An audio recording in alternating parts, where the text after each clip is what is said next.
দ্বিপাক্ষিক বৈঠকে সম্প্রীতির দাবি করলেও বাংলাদেশের যুদ্ধ জিগির কিন্তু এখনো অব্যাহত রয়েছে। আজ আগরতলা অভিযানের ডাক দিয়েছে বিএনপির 3টি সংগঠন। ঢাকার নয়াপল্টনের ছবি আপনাদের শুরুতেই দেখাচ্ছি, যেখানে ইতিমধ্যেই মিছিলের প্রস্তুতি কিন্তু শুরু হয়ে গিয়েছে।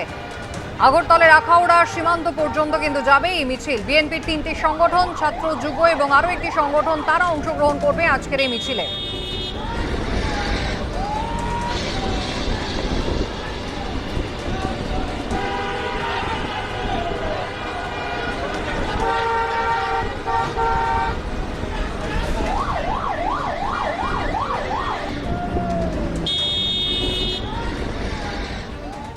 আমাদের দুই প্রতিনিধি এই মুহূর্তে সরাসরি রয়েছেন আমাদের সঙ্গে। প্রসেনজিৎ সাহা রয়েছেন এই মুহূর্তে আগরতলা থেকে এবং আবির দত্ত রয়েছেন। আমি প্রথমেই প্রসেনজিতের কাছে চলে যাব। প্রসেনজিৎ, আজকে একেবারে বিএনপির আগাম ঘোষণা করা কর্মসূচি আগরতলা পর্যন্ত, আখাউড়া সীমান্ত পর্যন্ত তাদের এই মিছিল, একটা লং মার্চের ডাক তারা দিয়েছেন। প্রশাসন কতটা প্রস্তুত?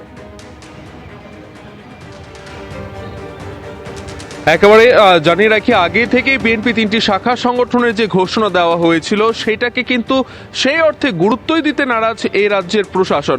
রাজ্যের মুখ্যমন্ত্রী গতকাল বলেছিলেন যে তারা অনেক দিন ধরে অনেক কিছু বলছে, বাংলাদেশ নিয়ে আর কিছু নতুন করে বলার নেই, যত বেশি গর্জায় তত বেশি বর্জায় না, লেট দেম বার্ক, অর্থাৎ তাদেরকে ঘেউ ঘেউ করতে দিন। রাজ্যের মুখ্যমন্ত্রী অন ক্যামেরায় এই কথাটা বলেছেন।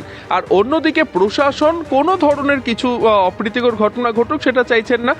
আগরতলার স্থলবন্দর সংলগ্ন যে এলাকা রয়েছে সেখানে বাড়তি নিরাপত্তা বেষ্টনী রাখা হয়েছে, একটি ব্যারিকেড রাখা হয়েছে সেখানে, এবং রাজ্য পুলিশের সঙ্গে রাজ্যের আধা সামরিক বাহিনী যারা রয়েছে টিএসআর, তাদেরকে মোতায়েন করা হয়েছে। অতিরিক্ত সেখানে বিএসএফ মোতায়েন করা রয়েছে বর্ডার এলাকাগুলোতে, এবং তার সঙ্গে সঙ্গে কেন্দ্রীয় বাহিনী অর্থাৎ সিআরপিএফও কিন্তু বাড়তি জওয়ান কিছু সেখানে রয়েছেন। এবং গতকাল রাত থেকেই সেই যে সীমান্ত এলাকা রয়েছে সেখানে বাড়তি নজরদারি চালানো হয়েছে।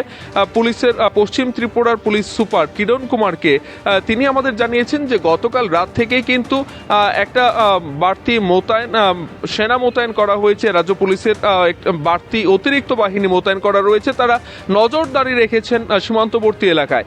যদিও তারা বাংলাদেশের ওই পারে যতটা আখাউড়া সীমান্ত পর্যন্ত তাদের মিছিল আসার কথা, কিন্তু তা সত্ত্বেও আগরতলার এই পাশে অর্থাৎ স্থলবন্দরের এদিকে আগরতলা সীমান্ত যেটা রয়েছে সেদিকেও কিন্তু নজরদারি রয়েছে প্রশাসনের।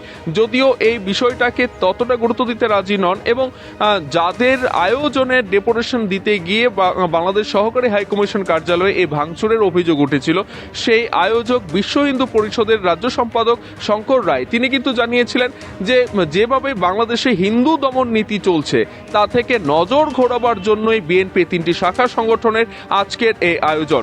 যদিও এই বিষয়টাকেও তারা গুরুত্ব দিতে রাজি নন, এবং তাদের বক্তব্য হচ্ছে যে যেখানে বাংলাদেশের হিন্দুদের তারা পক্ষে দাঁড়াতে পারছে না, তাদেরকে নিরাপত্তা দিতে পারছে না, সেই জায়গায় ভারত বিদ্বেষী যে অভিযোগ সেটা একেবারেই নজর গোড়ানো।